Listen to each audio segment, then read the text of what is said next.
Chapter 19. The Great Seduction. What exactly would happen if the spirit of the goddess took possession of a culture? What would happen if it took possession of America?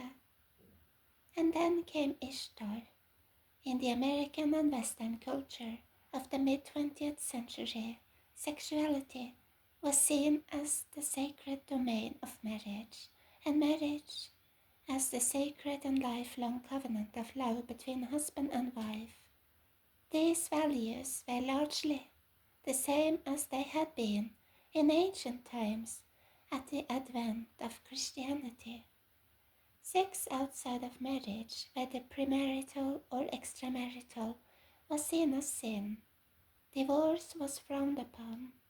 If a woman became pregnant before marriage, she and the child's father were expected to marry.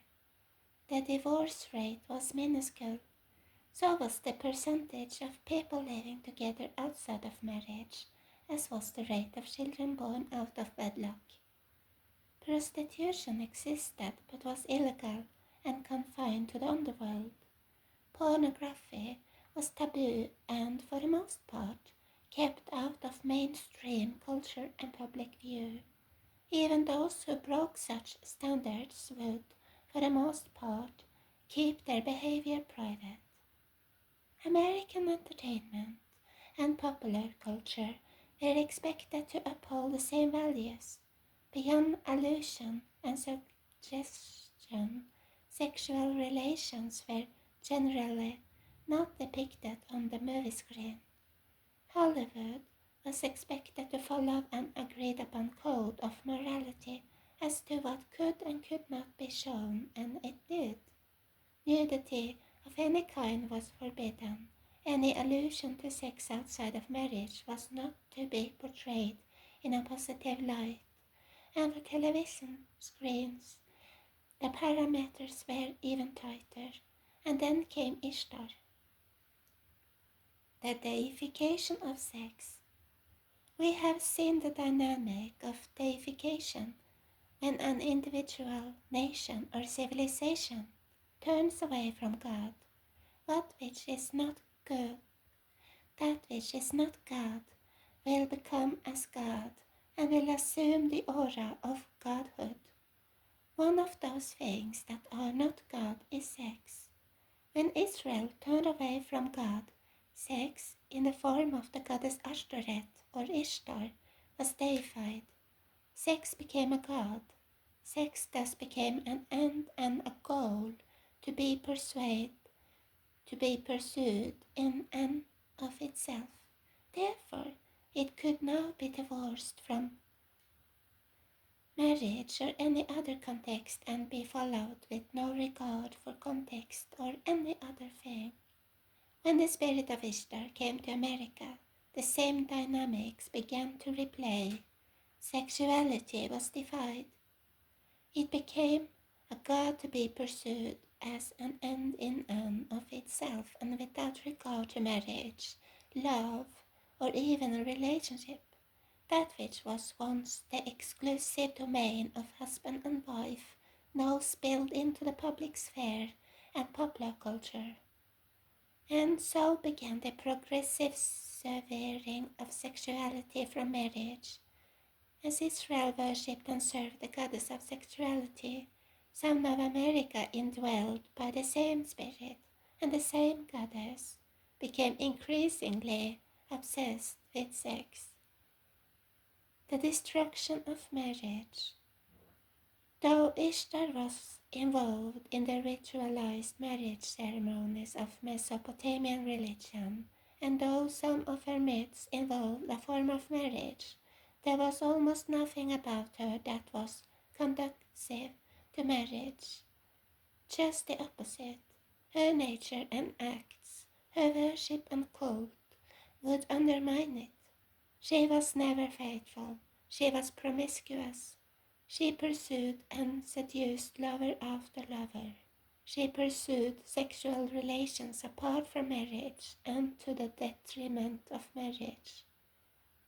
So the effect of Ishtar's return to the modern world was the progressive undermining and weakening of marriage, as sexuality was glorified as an end in and of itself. Marriage was eroded. As Ishtar had pursued relationship after relationship, South America began doing the same. As the taboo against ending one's marriage began to end, so did marriages. Under the spirit of Ishtar, divorce became an epidemic, and America was filled with broken homes. Passions of the goddess. Ishtar was led only by her will and desires.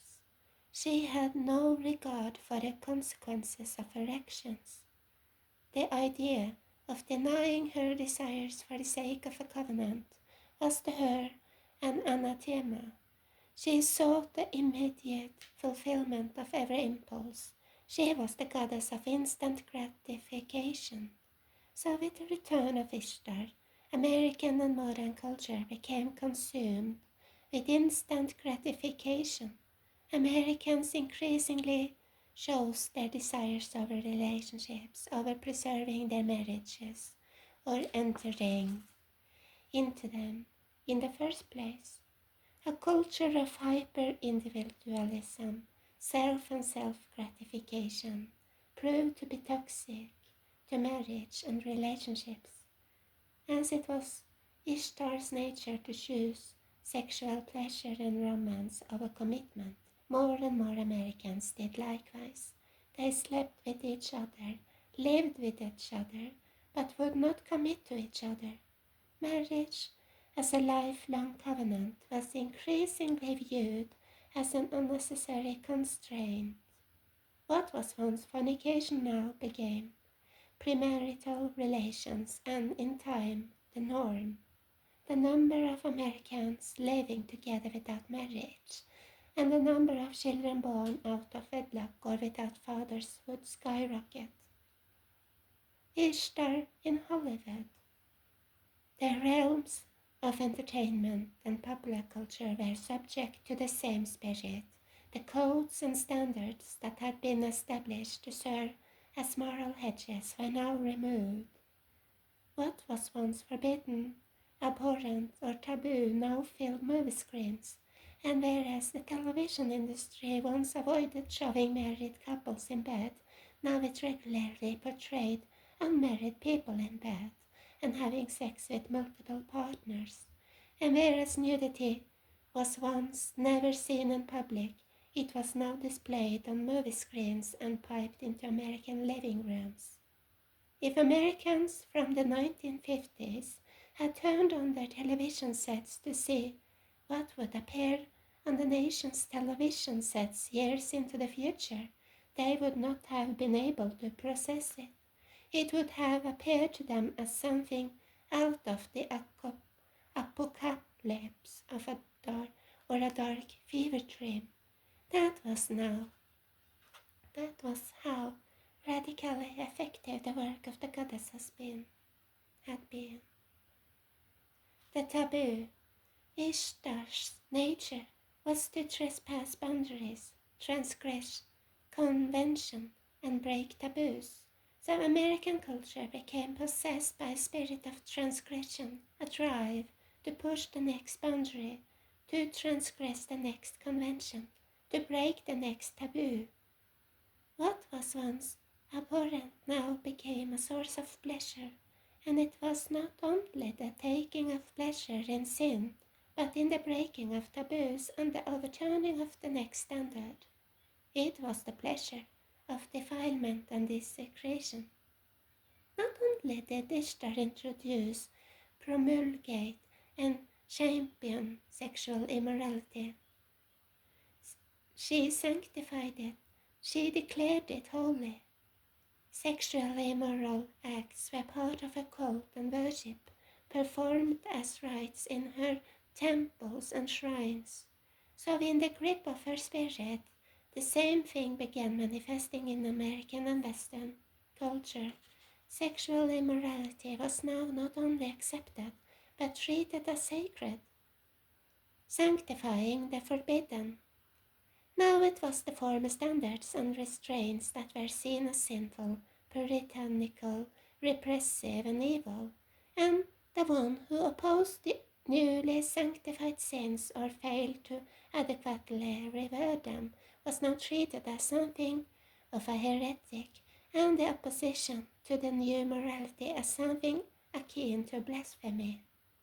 What the spirit of Baal had begun, the spirit of Ashtoreth or Ishtar had taken to another level. The work of each god was to bring about the inversion of civilization. Ishtar had inverted the realm of sexuality. She had taken what was forbidden, unspoken, and taboo, and step by step introduced it into the mainstream culture. The shock of each step would be followed by familiarity and numbness, then toleration, then acceptance, and then celebration. At the end of the process, Americans would be championing what they had once forbidden and forbidding what they had once championed. Ishtar's realm was most critical. It was from sexuality that came marriage, family, society, civilization, and life.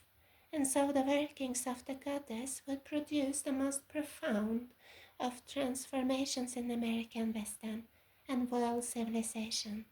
She would alter them beyond recognition. She would alter life itself.